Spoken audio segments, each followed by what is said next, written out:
Hello dear students. तो आइए solve करते हैं क्लास 10th मैथमेटिक्स एक्सरसाइज 7.3 का क्वेश्चन नंबर 5। सबसे पहले क्वेश्चन को केयरफुली रीड करते हैं।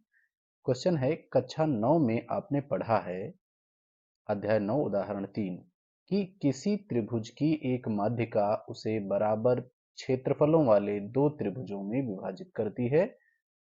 उस त्रिभुज ABC के लिए इस परिणाम का सत्यापन कीजिए जिसके शीर्ष A 4, -6, B 3, -2 और C 5, 2 हैं। स्टूडेंट्स, क्वेश्चन में बताया जा रहा है कि 9th में आपने इस अध्याय के एग्जाम्पल नंबर 3 में इस चीज को पढ़ा है कि किसी त्रिभुज की जो माध्यिका होती है वह उस त्रिभुज को दो बराबर क्षेत्रफलों वाले त्रिभुजों में विभाजित करती है। इस बात को हमें एक यहाँ पर उदाहरण दिया गया है, इस पर अप्लाई करके सत्यापित करना है या उसको प्रूफ करना है कि यहाँ पर एक ट्राइंगल दिया गया है आपको ABC, जिसके शीर्ष यानी वर्टिसेस यहाँ पर गिवन है। ए के कोऑर्डिनेट ये दिए गए, बी के और सी के यहाँ पर कोऑर्डिनेट दिए गए हैं। इस आधार पर हमको ये प्रूफ करना है कि एक त्रिभुज की जो माध्यिका होती है वो उसे दो बराबर त्रिभुजों में विभाजित करती है। तो ये चीज हम कैसे प्रूफ कर पाएंगे, इसको हम थोड़ा सा समझ लेते हैं। कि देखिए यहाँ पर मान लिया हमने, यहाँ पर ये एक ABC ट्राइंगल है और ये D जो है इस AB का मिड पॉइंट है और ये DC इसकी माध्यिका है। तो इस प्रकार से ये दो त्रिभुजों में विभाजित हो गया, ADC और BDC। तो अगर हम ADC का एरिया निकाल लें और BDC का एरिया निकाल लें और फिर दोनों एरिया की तुलना कर लें, अगर वो दोनों बराबर हैं तो ये बात सत्यापित हो जाएगी, अगर वो बराबर नहीं होंगे तो ये बात सत्यापित नहीं हो पाएगी। तो इसे सत्यापित करने के लिए और ADC और BDC इन दोनों ट्राइंगल्स का एरिया निकालने के लिए हमको यहाँ पर D के कोऑर्डिनेट पता होने जरूरी है, जिसको हम सेक्शन फार्मूला के द्वारा फाइंड कर लेंगे। उसके बाद दोनों का एरिया फाइंड करेंगे, फिर दोनों को कंपेयर करेंगे, फिर देखेंगे अगर बराबर है तो इसका मतलब है ये चीज सत्यापित हो रही है। तो क्वेश्चन में जो इंफॉर्मेशन हमको यहाँ पर गिवन है, दी गई है, उसको यहाँ पर हम लिख लेते हैं। तो यहाँ पर हमने जो इस क्वेश्चन में गिवन है, दिया गया है, उसको हमने यहाँ पर लिखा है कि ट्राइंगल ABC के शीर्ष, ये जो गिवन है यहाँ पर हमने लिख लिया है, A B और C के जो कोऑर्डिनेट है उनको लिख लिया है। बिंदु D AB का मध्य बिंदु है, अर्थात जो CD है वो इस ट्राइंगल ABC की माध्यिका है। तो इतनी इंफॉर्मेशन के आधार पे हमें क्या प्रूफ करना है, हमें प्रूफ करना है कि ये एरिया ऑफ ट्राइंगल ADC और एरिया ऑफ ट्राइंगल BDC ये दोनों बराबर होंगे। तो आप लिख सकते हो यहाँ पर सिद्ध करना है या सत्यापित करना है, टू प्रूव, क्या प्रूव करना है आपको कि area of triangle ADC equal to area of triangle BDC। ये चीज हमको प्रूव करनी है। अब इसे प्रूव करने के लिए हम आगे बढ़ते हैं और लिखते हैं इसकी उपपत्ति यानी कि प्रूफ। क्या है इसका प्रूफ? तो इसको प्रूफ करने के पहले हमको सबसे पहले क्या चाहिए, हमें इस D के कोऑर्डिनेट चाहिए। तो हम क्या करेंगे, प्राप्त करेंगे क्या, D के निर्देशांक। हम जानते हैं कि ये जो D है वो AB का मिड पॉइंट है। तो जब मिड पॉइंट होता है तो सेक्शन फार्मूला लगा करके हम बहुत आसानी से D के कोऑर्डिनेट फाइंड कर सकते हैं। तो क्या होंगे, x1 प्लस x2 अपान 2, ये x के कोऑर्डिनेट हो जाएंगे, y1 प्लस y2 अपान 2 ये हमारे y के कोऑर्डिनेट हो जाएंगे। तो x1 क्या है हमारा, ये पहला वाला x कोऑर्डिनेट, और x2 क्या है, ये b का x कोऑर्डिनेट। तो यहाँ पर x1 हो गया 4 प्लस x2 कितना है 3 अपान में 2, कॉमा लगाइए, y1 y2 -6 प्लस -2, तो -6 प्लस -2 अपान में 2। तो ये हो जाएगा, इसको सॉल्व करेंगे तो आएगा 7 अपान 2, और इधर क्या रहेगा -6 और प्लस -2 अपान में 2 इक्वल टू 7 अपान 2, कॉमा ये भी माइनस, ये भी माइनस, तो हो जाएगा -8/2। इसको कैंसिल करेंगे तो ये आ जाएगा -4। तो हमारे ये कोऑर्डिनेट क्या फाइंड हुए, 7/2 -4। तो इस प्रकार से हमने इस d के कोऑर्डिनेट फाइंड कर लिए, जिनको अब हम यहाँ पर लिख देंगे। तो d के कोऑर्डिनेट क्या हो गए, 7/2 -4। अब हम ये दो ट्राइंगल फाइंड कर चुके हैं ए डी सी, और इनके कोऑर्डिनेट इनके जो हमें शीर्ष हैं, वर्टिसेस हैं, वो भी हमको मिल गए हैं बी डी सी। तो अब इतने के आधार पे हम इन दोनों ट्राइंगल्स का एरिया फाइंड करते हैं। तो सबसे पहले ए डी सी का एरिया फाइंड कर लेते हैं। यहाँ पर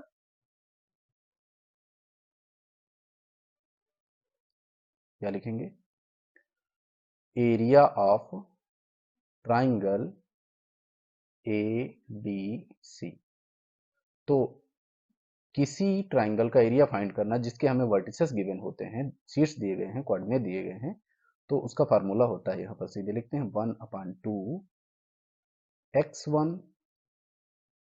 y2 minus y3 plus x2 y3 minus y1 plus x3 y1 minus y2। ये फार्मूला होता है हमारा एरिया फाइंड करने का। तो अब हमारा यहाँ पर x1 x2 y1 y2 y3 क्या है, तो अगर हमने ए डी सी कहा है तो हमारा ये पहला वाला x का कोऑर्डिनेट x1, ये x2, ये x3, ये y1 y2 और ये y3। तो इस प्रकार से लेते हुए हम इसको सॉल्व करेंगे। 1/2 x1 क्या हो जाएगा, 4 ब्रैकेट क्लोज्ड, y2 क्या हो जाएगा, -4, ये फार्मूले वाला माइनस, और उसके बाद y3 है 2, प्लस x2 क्या है, x2 आपका है 7/2 ब्रैकेट y3 है 2 माइनस y1 है -6, तो इसको इस प्रकार से लिखेंगे, प्लस x3 क्या है, x3 आपका है 5 और y1 -6 माइनस y2 -4। इस प्रकार से इसको लिख करके ब्रैकेट क्लोज करेंगे। अब इसको हम आगे सॉल्व करेंगे। 1/2 4, अब ये क्या हो जाएगा, -2 और -4 और -2, ये हो जाएगा माइनस का 6 प्लस 7/2 इंटू, इसको आगे सॉल्व करेंगे तो क्या हो जाएगा, 2 और ये माइनस माइनस प्लस हो जाएगा, तो 6 और 2 8 हो जाएगा, प्लस 5 इंटू, ये माइनस का 6 और ये माइनस माइनस प्लस का 4 हो जाएगा, तो ये बचेगा आपके पास -2 ब्रैकेट क्लोज्ड। इसको आप कैंसिल आउट कर सकते हैं, 2 4 जा 8, 1/2, इसको सॉल्व करेंगे, प्लस माइनस माइनस, 6 4 जा 24 प्लस 7 4 जा 28, और ये प्लस ये माइनस, प्लस माइनस माइनस 10 हो जाएगा। 1/2, ये 24 है, ये 10 है, तो 34 हो जाएगा, और 34 से प्लस का 28 माइनस होगा, तो बचेगा आपके पास माइनस का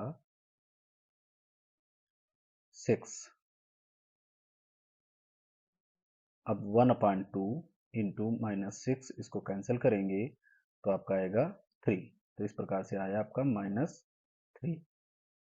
अब चूंकि हम यहाँ पर एरिया फाइंड कर रहे हैं, इसलिए -3 एक्सेप्टेबल नहीं होगा, तो यहाँ पर हम इसी को +3 के रूप में एक्सेप्ट करते हुए लिख देंगे। इसलिए area of triangle A D C equal to 3 square unit या वर्ग मात्रक।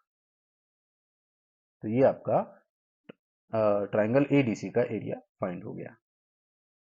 अब हमारे पास इस पेज में स्पेस नहीं है, तो प्लीज वीडियो को पॉज करके स्क्रीनशॉट ले लें, या इतने सोल्यूशन को अच्छे से नोट डाउन कर लें। आगे का सोल्यूशन हम नेक्स्ट पेज पर करते हैं। तो स्टूडेंट्स, अब तक हम लोग क्या फाइंड कर चुके हैं, हमने डी के कोऑर्डिनेट फाइंड कर लिए हैं, और ए डी सी इस ट्राइंगल का एरिया भी यहाँ पर फाइंड कर लिया है। अब हम क्या करेंगे, इस ट्राइंगल बी डी सी का एरिया फाइंड करेंगे। तो लिखेंगे area of triangle B D C equal to, formula वही रहेगा, इसको हम यहाँ पर लिख भी लेते हैं।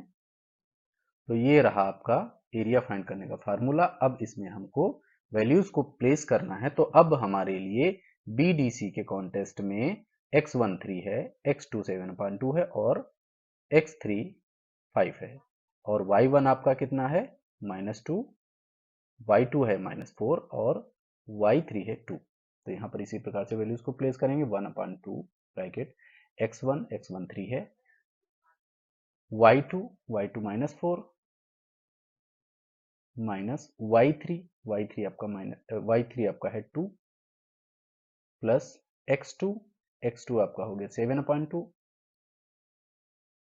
ब्रैकेट y3 है 2 माइनस y1 है माइनस का 2 प्लस x3 आपका है 5 y1 है -2 माइनस y2 -4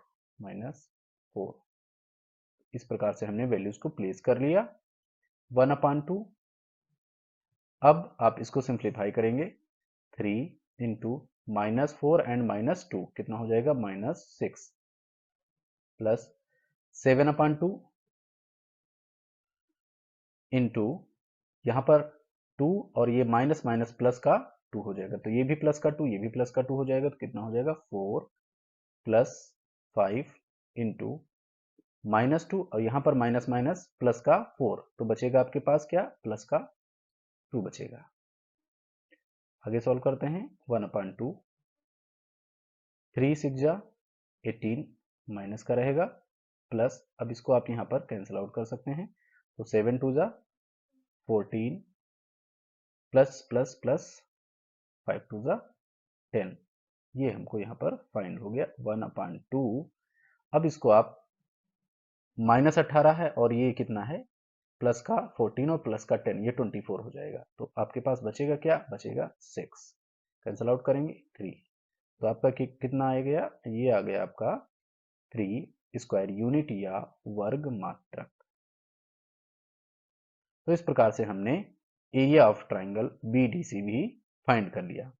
अब हम क्या देख पा रहे हैं कि एरिया ऑफ ट्राइंगल ADC और एरिया ऑफ ट्राइंगल BDC हमारा क्या है 3 स्क्वायर यूनिट और 3 स्क्वायर यूनिट यानी कि इक्वल है। तो आप लिख सकते हो इसलिए area of triangle ADC equal to area of triangle BDC, और यही हमको प्रूव करना था। तो आप यहीं पर इसको लिख सकते हो कि ये आपका प्रूव हो गया। इसको आप फाइनल आंसर के रूप में भी इस प्रकार से लिख सकते हो कि यह सत्यापित होता है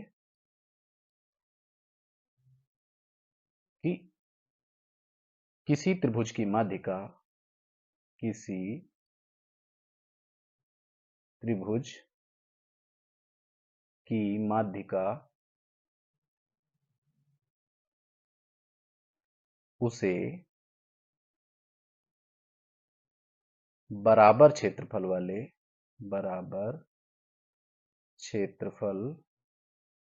वाले दो त्रिभुजों में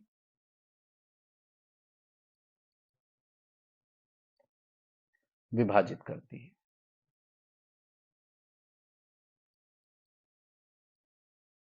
विभाजित करती है, यही चीज हमको सत्यापित करनी थी। आई होप आपको ये सत्यापन, आपको ये प्रूफ अच्छे से समझ में आ गया होगा। अगर आपको ये प्रूफ समझ में आया है, वीडियो अच्छा लगा है, तो प्लीज चैनल को सब्सक्राइब करें, वीडियो को लाइक करें और अपने दोस्तों के साथ शेयर करें। Thank you for watching. जय हिंद।